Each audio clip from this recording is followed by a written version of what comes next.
Vídeo de número 8, Lei de Responsabilidade Fiscal.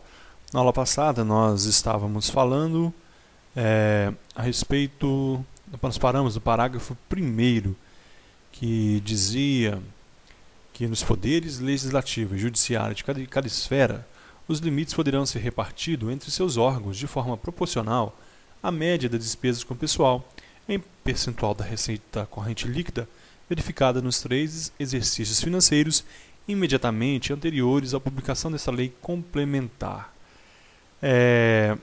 Isso só pode no poder legislativo e judiciário de cada esfera, seja na União, no Estado e no município. O executivo não entra aqui. Então, existem nos órgãos, principalmente no judiciário, vários órgãos diferentes em cada esfera, seja na União, nos Estados e nos municípios. Então, como que será feita essa distribuição? Esses limites serão repartidos entre seus órgãos de forma proporcional à média das despesas com o pessoal. Vai se observar quanto gastou cada órgão nos 3 anos anterior à edição, à publicação dessa lei, e será feita uma média então. Então imagine que aqui o poder no município será 6% aqui para o legislativo. Então quanto será aqui no... vamos dar um exemplo na União, que fica mais fácil a gente perceber. Vamos voltar aqui na União.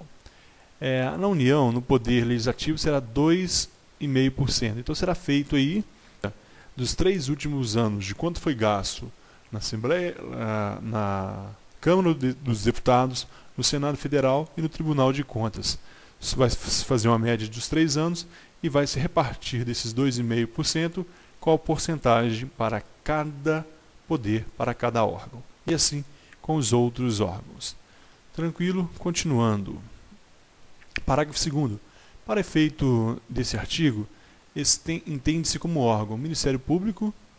2. No Poder Legislativo. Então, o Ministério Público será entendido como um órgão para esse fim aqui de repasse e limite que nós estamos estudando aqui na Lei de Responsabilidade Fiscal. Um deles, então, portanto, é o Ministério Público. Agora, no Legislativo Federal, as respectivas casas.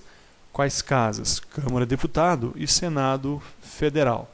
E Tribunais de Conta da União. O Tribunal de Conta da União também será reconhecido como um órgão para a inclusão daquele limite de 2,5%. Estadual, Assembleia Legislativa e os Tribunais de Contas dos Estados. Letra C, no Distrito Federal, a Câmara Legislativa do Distrito Federal e o Tribunal de Contas do Distrito Federal. E no município, a Câmara dos Vereadores e o Tribunal de Contas do município, quando houver, então, porque está vedada a criação de novos tribunais de contas municipais. Então, isso é tranquilo, entender como órgão essas casas, essas instituições. 3. No Poder Judiciário, também entenderemos como órgão, 3. Judiciário. Federal, os tribunais referidos no artigo 92 da Constituição. Temos aqui no Judiciário Supremo Tribunal Federal, Conselho Nacional de Justiça, Superior Tribunal de Justiça, os tribunais regionais de juízes federais, os tribunais de juízes do trabalho e os tribunais de juízes eleitorais. O que pode ser uma pegadinha na prova é o Conselho Nacional de Justiça.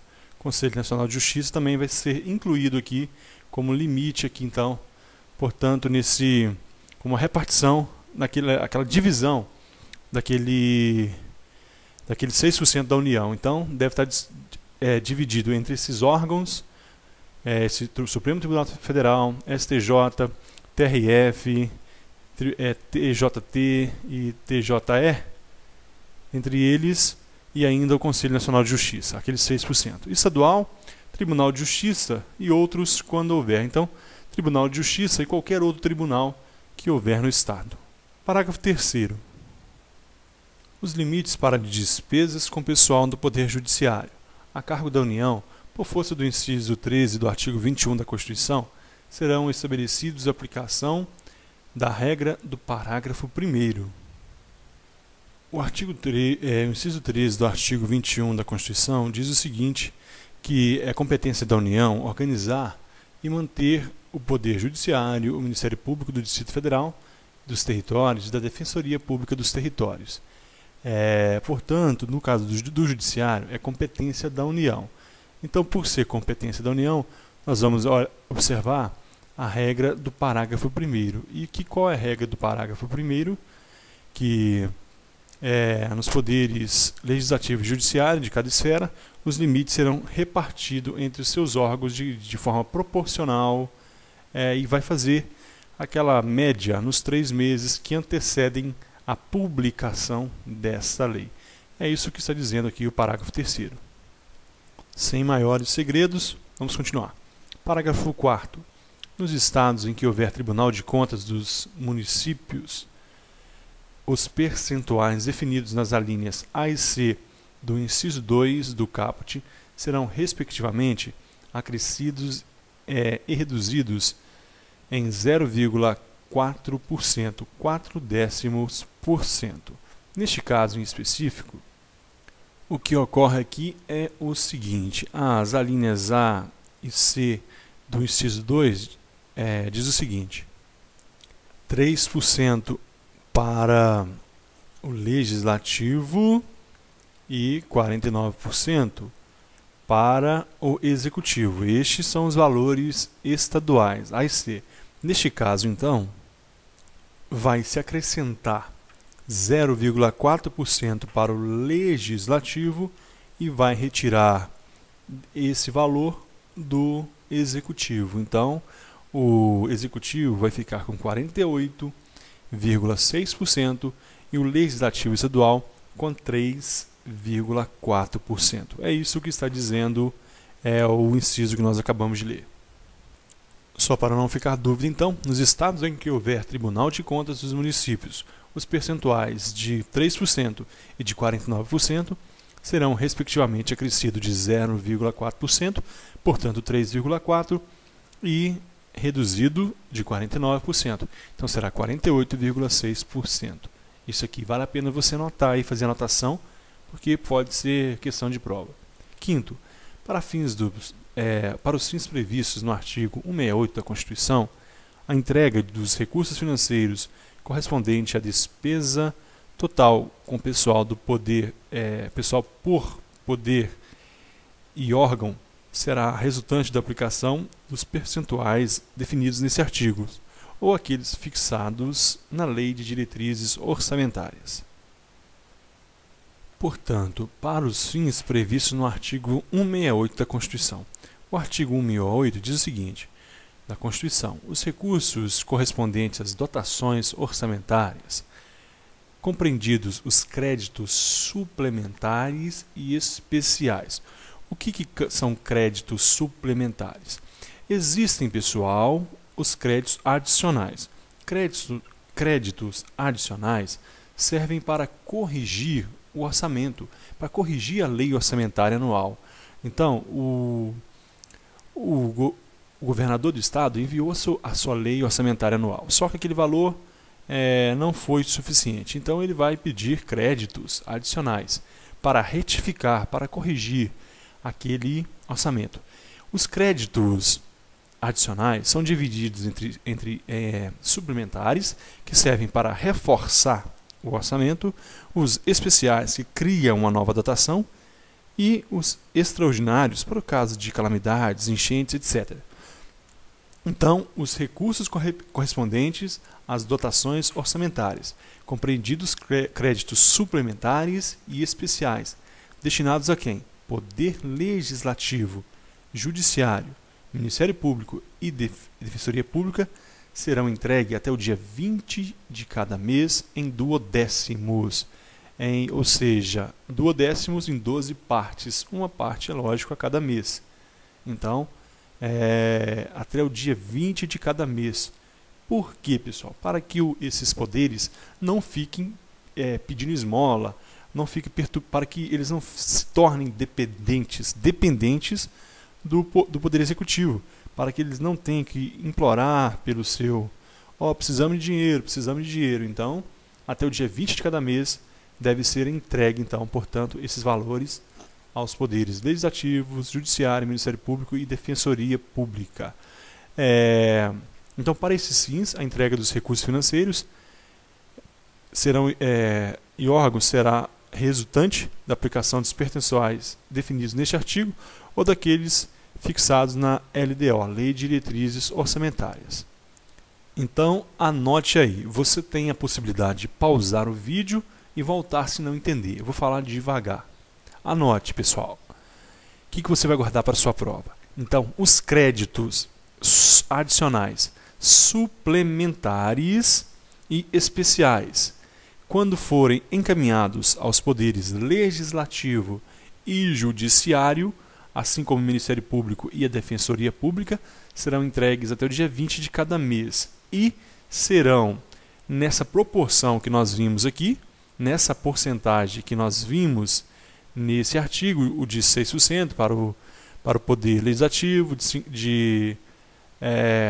no caso do Estado, de 49% para o Executivo, de 6%, esses valores que nós vimos aqui, ou isso que nos interessa agora, será nesses valores, ou ainda o definido na Lei de Diretrizes Orçamentárias. Todo ano, pessoal, é publicado uma LDO, uma Lei de Diretrizes Orçamentárias. É enviada, o chefe do Executivo encaminha a mensagem para o Legislativo e ele vota a LDO. Então, poderá ser esses percentuais que nós vimos ou o previsto na Lei de Diretrizes Orçamentárias. É essa a ressalva, essa é mais uma informação que você deve guardar. Se não voltou, releia, volte, pause e nós temos que dar continuidade. Do controle da despesa total com o pessoal. Vamos lá, artigo 21. É nulo, de pleno direito, o ato que provoque aumento da despesa com o pessoal e não atenda às exigências dos artigos 16 e 17 dessa lei complementar e do disposto no inciso 13 do artigo 37 e no parágrafo 1º do artigo 169 da Constituição. Então, vamos observar esse primeiro. As exigências dos artigos 16 e 17 é basicamente o seguinte: deve ter estimativa da receita, deve ter, então, portanto, a estimativa de receita e a declaração do ordenador de despesa. Estimativa de receita e declaração do ordenador de despesa, que é aquele servidor incumbido de autoridade para autorizar, para empenhar a despesa. Então, portanto, estimativa de receita, de onde virá a fonte de custeio, qual é a fonte de custeio e o ordenador de despesa. Já o disposto no inciso 13 do artigo 37 da Constituição diz o seguinte: é vedada a equiparação, a vinculação ou equiparação de quaisquer espécies remuneratórias para efeito de remuneração do pessoal do serviço público. Portanto, não se pode criar, por exemplo, uma despesa com o pessoal, por exemplo, reajustar o salário do servidor público da União simplesmente porque o do Estado aumentou, ou aumentar o servidor estadual porque o federal aumentou, porque é vedada a equiparação. É vedada a equiparação, a vinculação ou equiparação de quaisquer espécies remuneratórias para efeito de remuneração do pessoal, ou reajustar o salário do pessoal porque o salário mínimo aumentou. Isso aí não pode, a não ser que ele receba, porque ele não está vinculado. O salário do servidor não está vinculado a qualquer outra espécie remuneratória.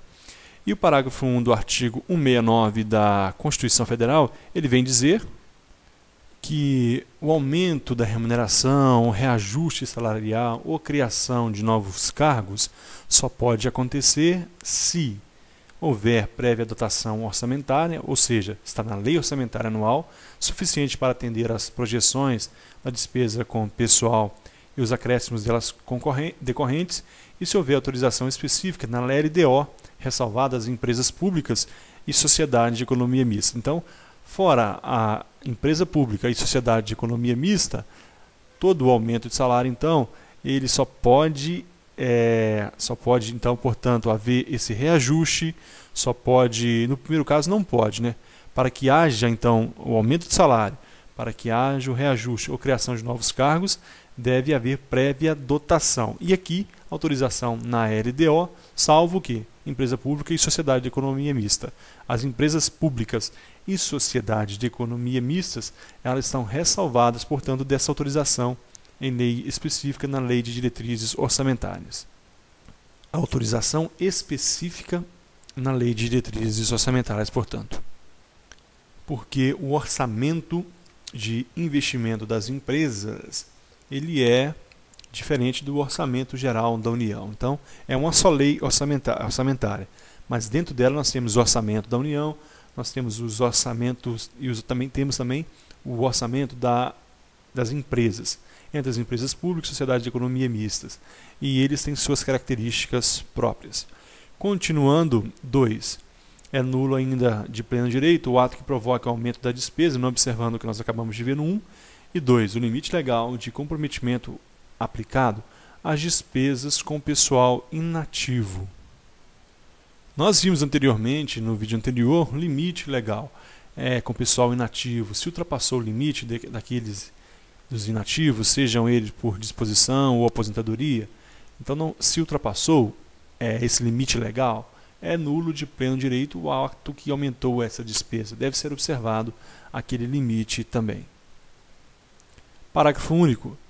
Ainda do controle da despesa com total de pessoal. Também é nulo de pleno direito o ato de que resulte aumento de despesa com pessoal expedido nos 180 dias anteriores ao final do mandato do titular do respectivo poder ou órgão referido do artigo 20. Pessoal, isso aqui é para evitar aquela moeda eleitoreira, aquele aumento eleitoreiro. Portanto, então, é nulo, não se pode aumentar o salário, a despesa com pessoal nos 180 dias anteriores ao final do mandato do titular do respectivo poder ou órgão referido no artigo 20. No caso lá do artigo 20, todos aqueles órgãos que nós vimos, de todos os poderes, legislativo, judiciário, executivo, então o mandato do titular do respectivo poder ou daquele órgão. Então, portanto, nenhum chefe de poder pode aumentar a despesas com o pessoal nos 180 dias anteriores ao final do mandato. Isso que você deve guardar. Anterior ao só pode até esse número. Então, a partir de 6 meses, não se pode mais aumentar o salário, despesa com o pessoal. Continuando. A verificação do cumprimento dos limites estabelecidos nos artigos 19 e 20 será realizada no final de cada quadrimestre. Pessoal, não ignore este artigo 22. Ele é muito importante e muito comum em prova. A verificação do cumprimento dos limites estabelecidos nos artigos 19 e 20 será realizada ao final de cada quadrimestre. Pessoal, preste atenção. O artigo 19 fala do limite global que o chefe de poder pode gastar na União, Estado e Município. É aquele 50%, 60% e 60% da receita corrente líquida. O artigo 20 fala daquela divisão em órgãos. Então, ao final de cada quadrimestre, cuidado com a matemática aí, pessoal. Eu já errei uma questão no simulado por causa disso aqui. Quantos quadrimestres tem um ano? Um semestre, um ano tem 2 semestres. Um ano tem 4 trimestres e o ano tem 3 quadrimestres. 3, então, períodos de 4 meses. Então, janeiro, fevereiro e março. Final de março é o final do primeiro quadrimestre. Depois nós temos abril, maio, junho e julho. Eu já errei. Janeiro, fevereiro, março, abril. Final de abril, final do primeiro quadrimestre. Depois nós temos maio, junho, julho e agosto. Em agosto, o final de mais um quadrimestre. Depois setembro, outubro, novembro, dezembro. Em dezembro, o final do terceiro quadrimestre. Então nós temos 3 quadrimestres no ano. Então, ao final de cada quadrimestre, então, será feita uma verificação para ver se esses limites de 50, 60 e 60 e os 2,5%, 6%, 0,6%, 40,9%, 49% ou aqueles acrescidos ainda de mais 0,4%, se isso está sendo observado. Olha o parágrafo único agora. Questão de prova também, despenca em prova. Se a despesa total com pessoal exceder a 95% do limite, serão vedados ao poder ou órgão referido no artigo 20 que houver incorrido no excesso. Então, verificou no final de cada quadrimestre. Opa, passou de 95%, o que acontece? Se houver excesso incorrido, então, 1. Concessão de vantagem, ou aumento, reajuste, ou adequação, ou remuneração a qualquer título, salvo os derivados de sentença judicial ou de determinação legal ou contratual, ressalvada a revisão prevista no inciso 10 do artigo 37 da Constituição. Pessoal, eu não posso rachar esse assunto que nós vamos falar agora, a partir do artigo 22, é muito importante, ele é um pouco longo. Então eu vou fechar ele todo num vídeo só. Então nós vamos terminar esse vídeo aqui. No próximo vídeo nós voltamos no artigo 22, vou repetir esse raciocínio e a gente retoma falando sobre todos esses detalhes. Porque se tiver uma ou duas ou três questões na sua prova, serão de acordo com esse artigo 22. Então vamos parar por aqui, encontro você no próximo vídeo. Muito obrigado e até a próxima.